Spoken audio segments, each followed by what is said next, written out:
Hello and welcome to our TonAI podcast. Today we're going to discuss a major event that caused some concern for many people who rely on artificial intelligence for a variety of tasks. We're talking about the recent outage of ChatGPT, the popular AI language model. Yes, it's definitely a topic worth discussing. For those who may not be aware, ChatGPT is an AI model developed by OpenAI that is capable of generating natural language responses to a wide range of questions and prompts. That's right, and it's become an essential tool for many people, including writers, coders, and students.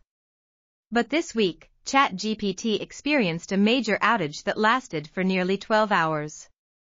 And it wasn't just regular users who were affected. Even paid subscribers to ChatGPT+ who have access to the most advanced OpenAI's model, GPT-4, and were supposed to have priority status during peak times, experienced service disruptions. That's a big deal, because many people rely on ChatGPT for time-sensitive tasks. So what caused the outage? According to Down Detector, the problem started at 1 a.m. Pacific time on Monday and were resolved within a few hours. But a much larger outage occurred at 8 a.m. and wasn't fully restored until 7:54 p.m. that same day. Wow, that's a long time to be without a critical tool like ChatGPT. Do we know what caused the outage?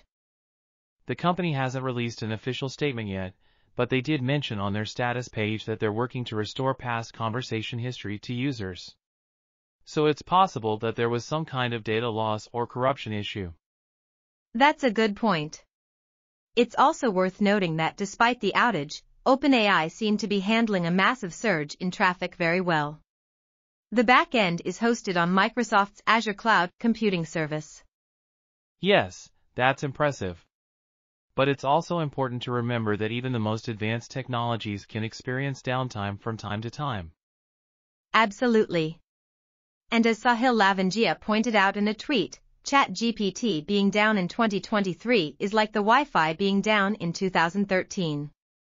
It's become such an integral part of our daily lives that we can't imagine being without it. That's a great comparison. And it's a reminder of how reliant we've become on AI technologies like ChatGPT. It'll be interesting to see how OpenAI addresses this issue moving forward. So let's discuss a hypothetical scenario where models like GPT-4, which are widely used in various areas of life, suddenly stop working for 3 days. This could have serious consequences for humanity. What would happen if advanced AI models like GPT-4 suddenly stopped working? That's an interesting question and a scary thought. It's hard to imagine a world without AI, considering how much it has already infiltrated our daily lives. With GPT-4, we're looking at a future where AI can diagnose and treat medical conditions with greater accuracy, create personalized learning experiences for students, and even replace human workers in some industries. Yes, and one of the areas that could be most impacted is healthcare. With AI algorithms being used to analyze large amounts of patient data, doctors and nurses would be unable to access this information, making it difficult to diagnose and treat illnesses. This could lead to delayed diagnoses, incorrect treatment decisions, and increased mortality rates. And what about AI-powered surgical robots? They would also be unable to function, leading to canceled surgeries and longer hospital stays. Absolutely. And it's not just healthcare that would be impacted. The education sector would also suffer. Students could be unable to access online learning platforms, and teachers could struggle to provide effective instruction without personalized learning tools. That's right. And in industries like transportation, self-driving vehicles may be unable to navigate roads safely, leading to accidents and traffic jams. Chatbots in the communication sector may also be unable to handle customer inquiries, leading to frustrated customers and lost business. And let's not forget about the finance industry. Stock market algorithms could be unable to make trades, leading to a massive economic downturn. It's clear that the consequences of a global failure of AI models would be far-reaching and long-lasting. We need to think about the risks and potential solutions to ensure that we can continue to rely on AI to improve our lives, without becoming too dependent on it. That's right. We need to have backup plans and fail-safes in place to ensure that we can continue to function in the event of a major AI failure. We need to remember that AI is a tool, and not a replacement for human judgment and decision-making. Absolutely. As AI continues to evolve and become more advanced, we need to be prepared for any potential risks and work together to create a safer and more resilient future. By the way, Bill Gates also recently spoke about the future of AI. Yes, and it's interesting that he considers it to be as fundamental as the creation of the microprocessor, the personal computer, the internet, and the mobile phone. That's quite a statement. Absolutely. It just goes to show how much potential he sees in AI technology. And he's not wrong about how it will change the way people work, learn, travel, get healthcare, and communicate with each other. Definitely. It's already happening with tools like ChatGPT. And it's not just ChatGPT. There are other AI-powered chatbots out there, like Google's Bard. That's true. And it's interesting that Mr. Gates has been meeting with OpenAI, the team behind ChatGPT, since 2016.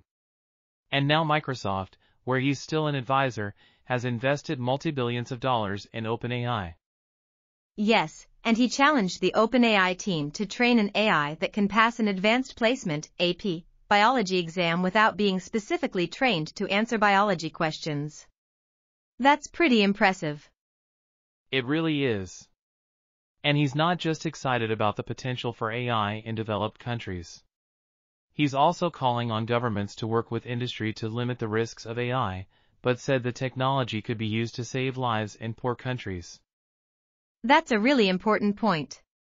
With AI, health workers in poor countries can be more productive, completing repetitive tasks like insurance claims and paperwork, and focusing on saving lives. But he's also calling for a targeted approach to AI technology so that it's used to reduce inequity rather than perpetuating it. Yes, he's saying that market forces won't naturally produce AI products and services that help the poorest, and that governments and philanthropy need to step in to ensure that AI is used to reduce inequity. It's clear that Bill Gates sees a lot of potential in AI, but he's also aware of the risks and the need to use AI for the greater good. It will be interesting to see how AI develops in the coming years and how it will be used to make the world a better place. Well, it's clear that the future of AI is both exciting and uncertain. On one hand, it has the potential to revolutionize many areas of our lives, from medicine to entertainment, and make them more efficient and enjoyable. But on the other hand, we must also be aware of the risks of becoming overly dependent on this technology. That's right. As we have discussed today, even a short-term failure of AI models could cause significant disruptions to our daily lives and have far-reaching consequences for industries and the economy as a whole. We need to continue to invest in research and development to ensure that we have robust backup systems and contingency plans in place. Absolutely. It's also important for us as individuals to be prepared for such scenarios by having alternative ways to access information and perform tasks without relying solely on AI. We can't predict the future, but we can certainly do our best to be ready for whatever it may bring. That's a great point. And with that, we'll wrap up today's discussion. Like and subscribe to our social networks. Thanks for tuning in, and we'll catch you next time on our podcast.